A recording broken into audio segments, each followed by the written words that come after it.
My name is Jeff Mariola. I'm the Chief Development Officer at Mariola Unlimited. Our business works with CEOs and senior management teams to transform the management and the leadership, working with one individual at a time. Well, as an advisor, my challenges are really what businesses are experiencing. And I think the first one, which people aren't really preparing for, is that we're going to have some level of an economic downturn. We've been on a relentless cycle of over 10 years of economic growth. And at some point, that's going to slow down.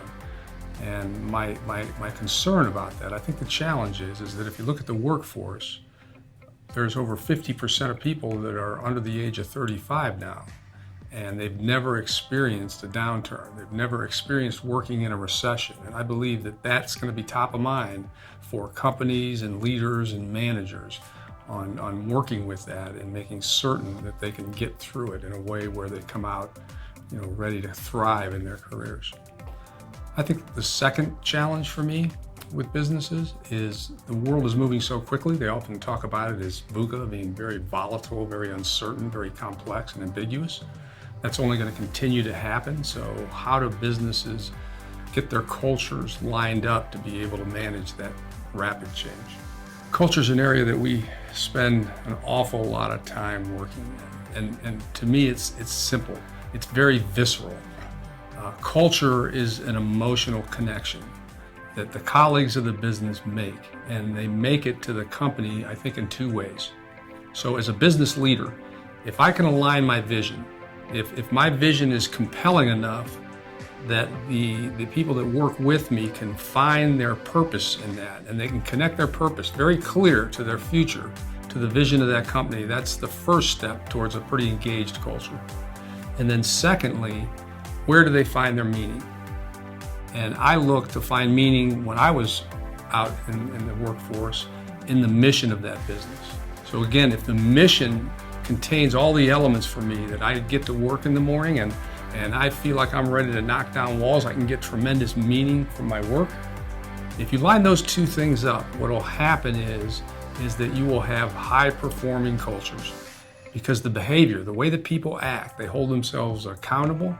And two things happen with highly engaged cultures. One is you get high performance in results, EBITDA, and you also get it in rapid growth.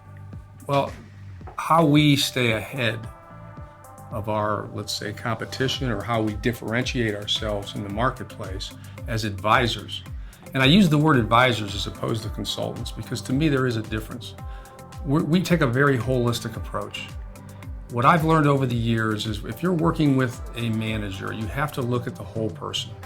And that's heart, mind, and body. So that starts first on a physiological level. Make certain that their health, both their stress levels are being addressed, that you're looking at things like emotional intelligence and behavior.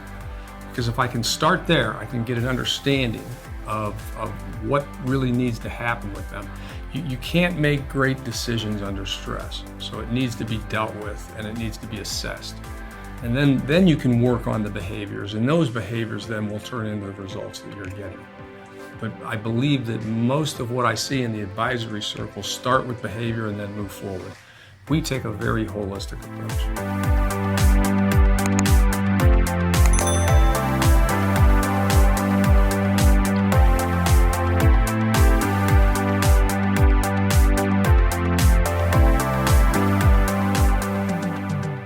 My name is Jonathan Gibbs. I'm the VP of Mission Critical, and I work for Arco Murray.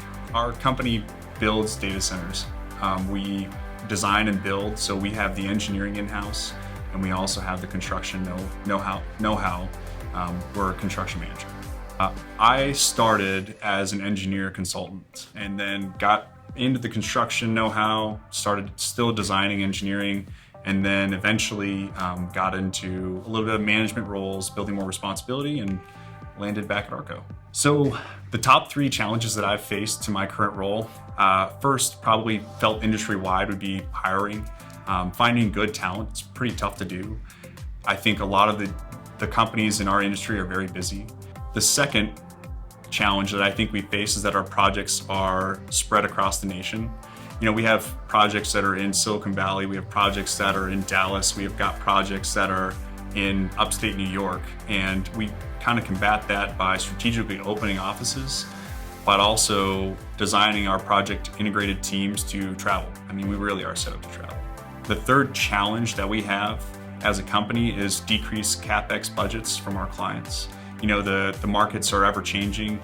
We have a big drive for construction budgets to decrease, and we really feel that keeping the design in-house and doing a lot of the construction really kind of helps complement that. How do we find talent? How do we retain talent? You know, our people are a big part of our success factor. They give us the ability to provide great construction experiences for our customers. Our project managers are all degreed engineers, and we really strive to hire veteran superintendents, and those superintendents have an average 20 plus years of experience, and we retain about 1% of our employees year over year, which we're really proud about. And I think a lot of that kind of comes down to, we offer them ways to decompress. So there's two factors there. In our minds, it's hiring well. It's getting our employees to decompress, whether it's picking up a basketball and playing a game in our full court basketball court, or it's playing a game of ping pong in our office space, or even enjoying a beverage, celebrating a birthday, or doing a happy hour inside of our kitchen.